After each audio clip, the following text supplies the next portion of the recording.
As we continue in Psalm 33, we turn now to verses 13 to 15, which talk about God's perspective on all of us.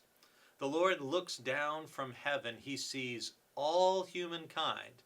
From where he sits enthroned, he watches all the inhabitants of the earth. He who fashions the hearts of them all and observes all their deeds.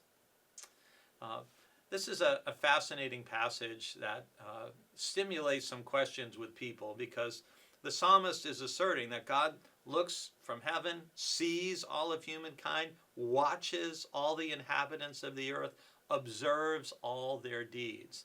So here we have all these different words which are communicating the same thing, that God sees us. God sees all of our deeds. Now, there are some things maybe we don't want to think about God seeing us while we're doing them, and we don't need to go into greater detail about that. The point is, there is nothing hidden from God. And if we ever think, well, I can do this and nobody will know, well, God will know.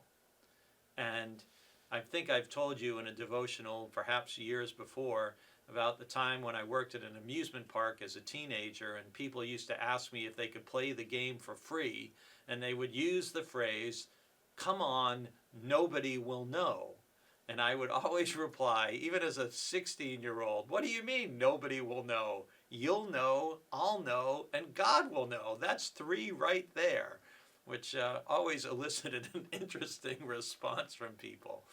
But the psalmist's point is, there's none of our actions, none of our deeds, what we say, what we do, we can't hide from God. And so we want to live our life in such a way that when God watches, when God sees, when God observes, what God sees, watches, and observes is us doing our very, very best every day of our life to live our life the way God has taught and modeled in Jesus how we are supposed to live. We want to do it in a way that honors God. And remember, these verses are coming just a little while after hearing that God created the universe and everyone in the earth and all of the earth, and that God, we heard about God's justice and righteousness and faithfulness and how God's steadfast love fills the earth.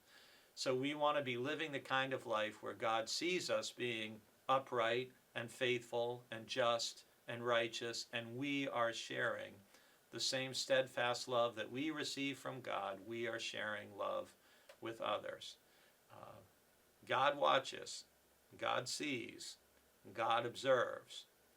Keep note of that, because on the one hand, it's a little unnerving, maybe even frightening, and on the other hand, it's also very comforting to know that even when we're going through the darkest valleys, even when we have questions that we just can't seem to get answers to, that God sees our struggles, God sees our grief, God sees our heartache, and God is with us.